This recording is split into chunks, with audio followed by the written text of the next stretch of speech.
Good day, whether it's morning or afternoon. Hello. So today in literacy, we need to be able to identify the central idea in several small sections of Anne Frank and cite evidence to support those central ideas. Your success criteria: I can and will review Act 1, Scene 2 to line 319. I can and will read with enthusiasm Anne Frank Act 1, Scene 2, lines 319 to 525. I can and will identify central idea and support with textual evidence. What happened in Act 1, Scene 2, up to line 319? The Frank family and the Van Daan family both arrived at the annex. The introductions were made. The introductions went well. We also learned that Mr. Frank feels very in debt to Mr. Van Daan because when the Frank family moved from Germany to Amsterdam, Mr. Van Daan befriended Mr. Frank. Mr. Frank said, and I quote from lines 309 to 313 on page 516, Mr. Frank says, "You don't know how your husband helped me when I came to this country, knowing no one, not able to speak the language. I can never repay him for that." So Mr. Frank feels indebted to Mr. Van Daan because Mr. Van Daan really helped him meet people, learn the language, set up his business there, and that's a big deal. So you need to make a prediction before reading. We know the Van Daan family has joined the Frank family in the annex, and their introductions were polite, and the Van Daans were full of gratitude. Make a prediction on what type of relationships will develop between the characters. Explain why you predict that. You need to make sure you type that in the Pear Deck for today. So we have today in the script the narrator, Mr. Frank, Mrs. Frank, Anne, and Peter. Those are the only people reading lines today. And we begin on line 320. Mr. Frank turns to Mrs. Frank. "You too must have some rest, Edith. You didn't close your eyes last night. Nor you, Margot." "I slept, Father. Wasn't that funny? I knew it was the last night in my own bed, and yet I slept soundly." "I'm glad, Anne. Now you'll be able to help me straighten things in here." To Mrs. Frank and Margot. "Come with me. You and Margot rest in this room for the time being." He picks up their clothes, starting for the room on the right. "You're sure? I could help, and Anne hasn't had her milk." "I'll give it to her." To Anne and Peter. "Anne, Peter, it's best that you take off your shoes now before you forget." He leads the way to the room, followed by Margot. Mrs. Frank says, "You're sure you're not tired, Anne?" "I feel fine. I'm going to help Father." "Peter, I'm glad you are to be with us." "Yes, Mrs. Frank." Mrs. Frank goes to join Mr. Frank and Margot. During the following scene, Mr. Frank helps Margot and Mrs. Frank to hang up their clothes. Then he persuades them both to lie down and rest. The Van Daans in their room above settle themselves. In the main room, Anne and Peter remove their shoes. Peter takes his cat out of the carrier. "What's your cat's name?" "Mooshy." "Mooshy, Mooshy, Mooshy." She picks up the cat, walking away with it. To Peter. "I love cats." So pause right now. What is the main idea from this slide? What are you learning about the characters? What is the impression you're getting? What is kind of the big thing they're discussing?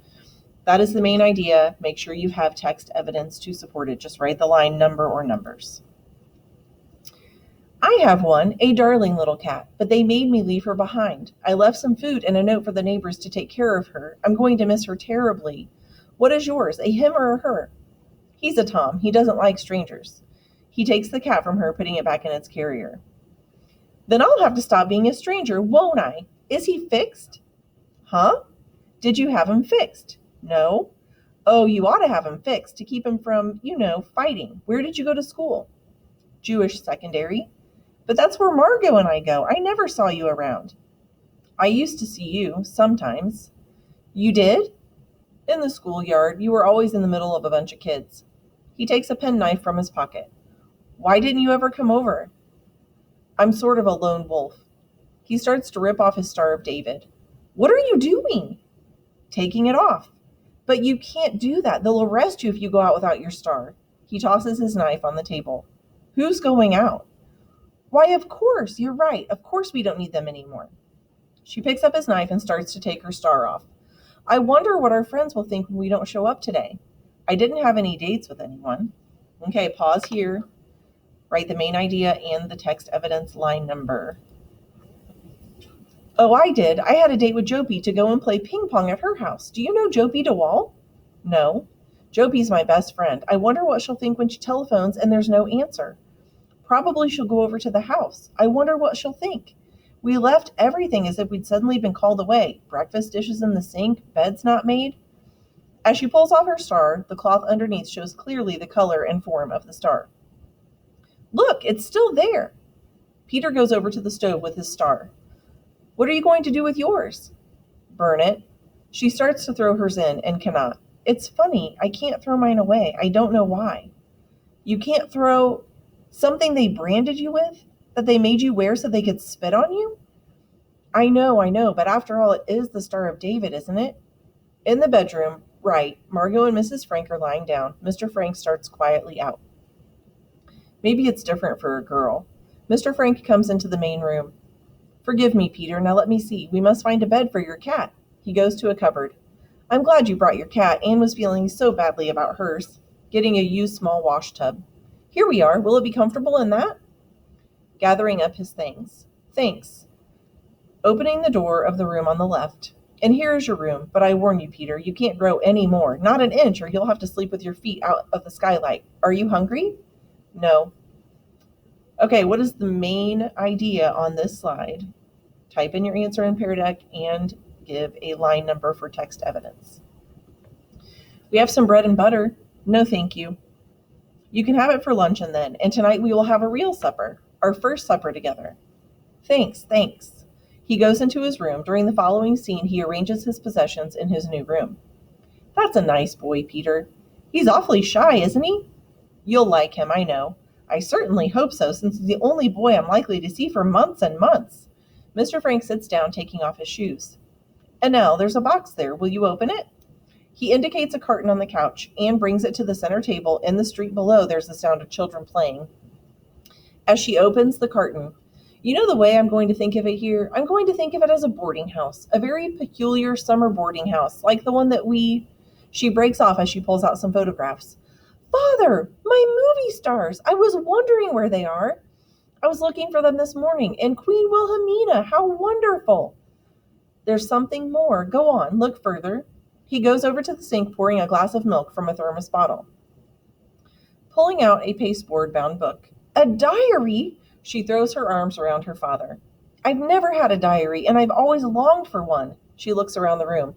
Pencil, pencil, pencil, pencil. She starts down the stairs. I'm going down to the office to get a pencil. Anne, no! He goes after her, catching her by the arm and pulling her back. Anne is startled. But there's no one in the building now. Pause right here. Go write the main idea and a line number for text evidence. It doesn't matter. I don't want you ever to go beyond that door. Anne is sobered. Never? Not even at nighttime when everyone is gone? Or on Sundays? Can't I go down to listen to the radio? Never. I'm sorry, Anik. It isn't safe. No, you must never go beyond that door. For the first time, Anne realizes what going into hiding means. I see. It'll be hard, I know, but always remember this, Anek. There are no walls, there are no bolts, no locks that anyone can put on your mind.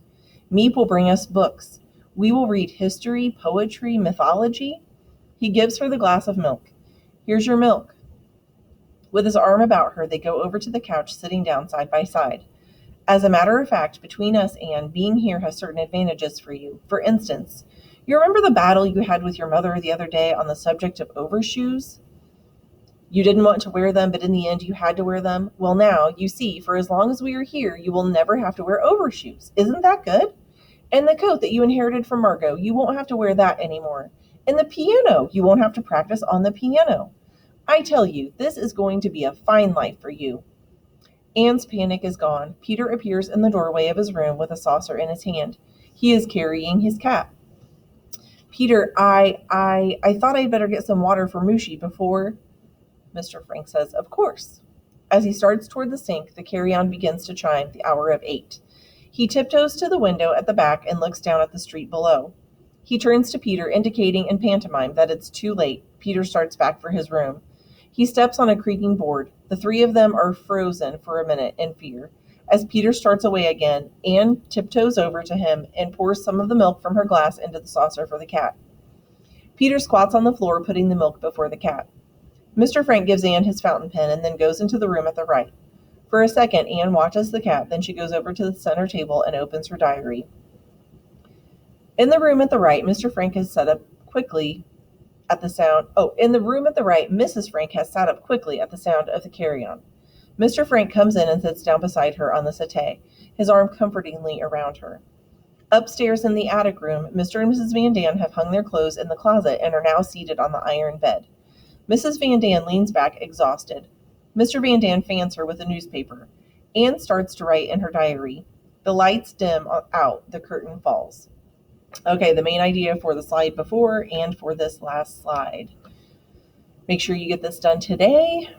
And you have an after reading prediction. Now that you have read about some interactions, what new predictions do you make about relationships between the characters? Okay, make sure you have reviewed Act 1, Scene 2. You have read with enthusiasm Anne Frank, Act 1, Scene 2, lines 319 to 525. And make sure you identify central idea and support with textual evidence on all the slides indicated.